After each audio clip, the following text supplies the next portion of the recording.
양당의 수석 대변인과의 열띤 토론에 이어서요. 지금부터는 평창 동계올림픽이 지금 한창 진행되고 있는데요. 주변국들의 외교전이라고 해야 되겠죠. 외교전은 하루하루가 더 치열해지고 있는 것 같습니다. 북한학 박사 인신석호 동아일보 부장과 함께 말씀을 나눠보도록 하죠. 안녕하십니까? 어서 오십시오. 네. 자, 이제 이번 주 돌아오는 일요일이요, 시청자 여러분. 평창 동계올림픽 이제 폐회식이 열리게 됩니다. 어느덧 이제 시간이 그렇게 됐는데, 트럼프 미국 대통령의 장녀죠. 이방카 백악관 선임 고문이요. 이번 주 목요일이나 금요일쯤에는 한국에 도착할 것 같다. 강병규 기자 그런 일정이 나왔다면서요? 어떻습니까? 예, 그렇습니다. 이번 주 그러니까 25일에 폐막식이 열리니까 그 전에 하루 이틀 정도 앞당겨서 그러니까 23일, 24일 정도 말씀하신 그 시간에 올 것 같다라는 것이 전망인데요. 네. 정부 관계자들은 아직 백악관 측에서 이방카 고문이 언제 올 것인지에 대해서 확정된 그런 일정을 보내준 적은 없었다라고 얘기했습니다. 하지만 이제 23, 24일 날 오는 만큼의 이제 문화 행사도 즐기고 또 이제 폐막식 전에 미국 팀이 속해 있는 그런 경기들을 좀 감상하거나 좀 관람을 할 것으로 보여진다고 전해졌습니다. 그렇군요. 네, 이제 이방카가 조만간 한국에 도착을 할 것 같은데요. 보시면 시청자 여러분 이렇습니다. 포스트 평창이 중요하잖아요, 사실은. 포스트 평창. 수싸움이 지금 치열하게 진행이 되고 있는데요. 김정은과 문재인 대통령과 트럼프 대통령이 등장해 있습니다. 수싸움이라고 저희가 적어봤는데, 김정은은 지금 이 사진 보이십니까? 뭐가 국인 것 같아요. 근데 이게 뭘까요? 보겠습니다. 김칫국이었습니다. 김칫국인데요. 미국, 김칫국부터 마시고 있다. 김정은이 이렇게 얘기했어요. 미국 당신네들 김칫국부터 마시고 있어. 신석호 부장, 이거는 도대체 김정은 입장에서 무슨 의미에서 이런 얘기를 한 걸까요? 예, 여러 차례 말씀드렸던 김정은이 이제 새해 들어서 대남 평화 공세, 매력 공세를 펴면서 물밑으로는 계속 미국하고 대화하자고 조를 것 같다 이렇게 말씀드렸잖아요. 네. 근데 미국은 지금 펜스 부통령이나 모든 사람들의 그 자세가 굉장히 고압적이지 않습니까? 비핵화를 한다는 진정성을 보여야 우리가 대화하겠다. 대화는 하겠지만 비핵화가 전제 조건이 돼야 된다. 이렇게 나오니까 이제 좀 삐졌다는 티를 내는 거죠. 네. 우리가 먼저 대화한다 그랬어? 우리가 그렇게 미국하고 대화를 몸달았는 줄 알아? 라는 식의 표현을 김칫국이라는 표현으로 지금 하고 있는 것 같습니다. 예.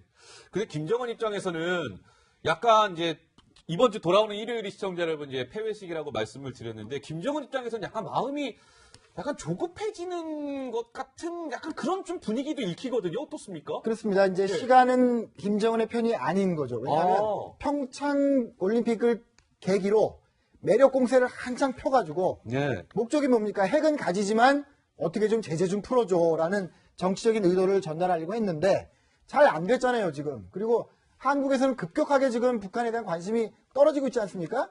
그러는 가운데 평창 올림픽이 끝나잖아요. 네. 잘못하면은 자기 여동생인 김정은까지 김여정. 내려보내는, 김여정까지 내려보내는 그 정치적 자원을 다 쏟아부었는데 자칫하면은 아무런 소득 없이 이 평창 올림픽 끝나고 이제 남은 것은 미국의 제재와 채찍뿐이다. 이런 상황에 직면해 있는 게 지금 김정은의 정치적인 상황이라고 할 수 있죠. 예. 뭔가 어쨌든 김정은 입장에서는 풀배팅이라고 저희가 표현하면서 이런저런 카드를 꺼내 보였는데, 뭔가 김정은 입장에서도 얻으려고 할 텐데 시간은 김정은 편이 아니다라는 신부장의 분석이셨고요. 자, 그렇다면 수싸움입니다. 문재인 대통령은 아까 저희가 그 수석 대변인들 이야기 중에도 잠깐 언급이 됐습니다만, 이 뭔가 또 이 뭐일 것 같으세요, 시청자 여러분? 한번 제가 뜯어보겠습니다. 이 숭늉입니다. 숭늉 사진이었는데요. 문재인 대통령이 노은지 기자 이렇게 얘기했습니까? 우물서 숭늉 찾는 격이다. 이게 정상회담 관련된 발언인 것 같아요. 그러니까 남북 정상회담을 하는 거냐, 이렇게 17일에 평창에 이제 경기의장 의원으로 왔던 문재인 대통령에게 기자들이 물었더니 이렇게 지금 우물에서 숭늉 찾는 격이다 이렇게 얘기를 한 거예요. 네. 그래서 속도전에 나선 게 아니냐 이런 얘기가 나오는 겁니다. 왜냐하면 김여정을 만났던 10일 오찬 당시에는 여건을 만들어서 해보자 이렇게 얘기를 했는데, 일주일 만에 기자들 앞에서는 우물에서 숭늉 찾는 격이다라고 하면서 뭔가 상당히 지금 기자들이 지자체들이 조급해하고 있다는 식으로 얘기를 해서 문재인 네. 대통령 역시 조급함을 조금 접고 속도 조절에 나선 게 아니냐 이런 얘기들도 나오고 있는데요. 사실은 예. 북한과 이제 뭐 미국 간의 대화를 주선하는 것 그리고 이제 지금 북한과 우리가 대화를 하기 위해서는 미국의 설득도 중요한데 사실 한미 정상 간의 통화가 이루어지지 못했습니다. 네. 그렇기 때문에 뭔가 미국과의 조율을 위해서 이렇게 약간 속도 조절에 나선 게 아니냐 이런 얘기들이 나오고 있습니다. 아, 속도 조절에 나섰다. 우물서 숭늉 찾는 격이다. 문재인 대통령이 남북 정상회담은 북미 간의 대화, 전제 조건이라고 할 수 있을 텐데요. 그런 것들을 단계를 밟아서 진행해야 된다라는 문재인 대통령의 얘기였던 것 같습니다. 근데 보면은 이런 얘기도 좀 있는 것 같아요. 그 평창 동계올림픽의 그 뭐랄까요 신부장 신석호의 돋보기를 저희가 오늘도 또 준비를 해봤는데요. 이건 좀 어떻게 읽어야 될까요? 평창 올림픽과 남과 북 키워드인데요. 그러니까 저희가 데자뷰 그리고 납치 그리고 지금 나오고 있네요. 데자비, 납치, 장사 끝난 어물전. 이건 어떤 의미인 거죠? 네. 예. 세 가지 단어는 이제 제가 쓰는 건 아니고요. 오늘 네.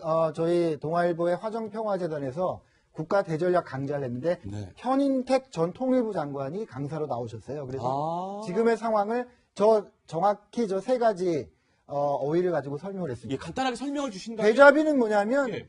뭐 신년에 김정은이 통 크게 대남 평화공세를 폈다고 하지만 결국 그 정산을 해보면 과거에 했던 것의 되풀이다. 뭐 이런 취지입니다. 2014년 인천 아시안게임 때도 네.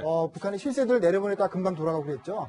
그런 식의 좀 어디선가 본 것 같은 그런 거였다. 김여정이 왔다는 거 외에는 특별한 게 없었다 이런 거고요. 예. 두 번째 이제 납치된 건 뭐냐면 미국의 입장입니다. 미국의 입장에서 지금 미국은 북한이 올 3월까지는 빠르면 3월까지 핵미사일을 완성한다고 정부 당국에서 얘기하지 않았습니다. 네, 그랬죠. 굉장히 지금 급한 시각인데 평창 올림픽이 열렸고 그 평화 무드에 김정은이 올라타서 미국의 입장에서 보면은 그 시간을 뺏긴 것 같다는 느낌을 받는다는 거예요. 네. 그런 의미에서 납치라는 단어를 현인택 장관이 썼습니다. 아, 그렇군요. 세 번째는 현 장관은 파시라는 단어를 썼는데 좀 어렵잖아요. 파시가 그게 뭐냐면 뭐예요? 예. 그냥 이렇게 상설시장이 아니라 이제 바닷가 같은 때 그 특정 물고기가 많이 잡히면 시장이 막 열렸다가 네. 갑자기 그 물고기 다 팔리고 나면 그리고 안 잡히면 시장이 없어지는 그런 걸 파시라고 한대요. 그런 파시가 지금 왕 열렸다가 이제 닫히려고 한다는 거예요. 네. 김정은이 더 이상 남쪽을 향해서 내놓을 게 없다면 대남 평화 공세로 쓸 자원이 없다면 남북 관계는 다시 또 옛날로 별로 좋지 않은 소국적인 관계로 돌아갈 수 있는 거지 않겠습니까? 예, 예. 그런 의미에서 팥이라고 했는데 저는 약간 쉬운 의미로 네. 장사 끝난 어물전 같다. 아. 이렇게 제가 좀 현 장관의 어딩을 좀 풀어봤습니다. 예, 알겠습니다. 지금 남북 관계의 상황을 저 세 가지 포인트로 좀 집약해서 저희가 볼 수 있었던 것 같습니다. 자, 그렇다면 수싸움이 아주 치열한데요. 미국 얘기를 또 빼놓을 수가 없겠죠. 북한과 또 문재인 대통령에 이어서 도널드 트럼프 대통령. 당근이 있고요. 뭔가 이게 채찍, 당근과 소위 우리가 채찍이라고 하죠. 보면 이렇습니다. 대화 준비 주시, 압박은 최대로. 그러니까 대화와 압박을 병행하겠다는 게 이제 미국의 기조인데요. 이 부분에 좀 주목해야 될 것 같아요. 압박을 최대로 가하겠다. 강 기자 이렇게 얘기했습니까? 예, 뭐 지금 말씀하신 대로 압박을 상당히 강조를 했는데 펜스 미 부통령은 이렇게 얘기를 하기도 했습니다. 이제 대화 국면이 조성이 됐는데도 이제 우리나라를 방문하고 이제 돌아갈 때까지도 핵이 완전히 끝날 때까지 북한의 비핵화까지 최대 압박을 하겠다라고 밝혔는데 사실 미국에서는 이제 전면 당근과 채찍, 그러니까 회의와 강경 트랙을 다 쓰고 있는데 틸러슨 미국 국무장관은 이제 북한이 대화 준비됐다고 말하길 귀 기울이고 있다라고 얘기를 하면서 이 대화 국면을 또 조성하려는 움직임이 있습니다. 뭐 네. 착한 경찰, 나쁜 경찰 작전처럼 어떤 사람은 대화를, 어떤 사람은 압박을 좀 강조하고 있는 두 전략을 같이 쓰고 있습니다. 예. 그러니까 보니까 뭐 펜스 미국 부통령 같은 경우도 북한이 완전히 핵을 포기할 때까지 고강도의 대북 제재를 계속하겠다라고 밝힌 바 있습니다. 그런데 보면은 얼마 전에 광명성절이었잖아요. 사흘전이었군요. 2월 16일 광명성절. 광명성절은 김정일의 생일이죠. 근데 보면 얼마 전에 저희가 전해드린 바도 있었는데 그 얼음 조각을 만들어서 광명성절에 북한이 평양에서 막 행사를 열었는데 이게 노기자 무슨 얼음 가지고 하는 건데 그게 뭐 엄청난 그 뭐랄까요 인권 탄압이라고 얘기해야 될까요? 그런 좀 현장이 목격이 됐다면서요. 그러니까 북한의 어떤 대규모 행사를 하기 위해서는 주민들이 많이 동원이 되는데 이번에는 얼음 조각을 하기 위해서 얼음 채취에 동원이 된 모습이 이 모습이에요. 네, 이런 모습을 볼 수가 있었는데요. 동원된 당시에 군인들의 목소리를 한번 준비해봤는데 그 목소리부터 들어보시겠습니다.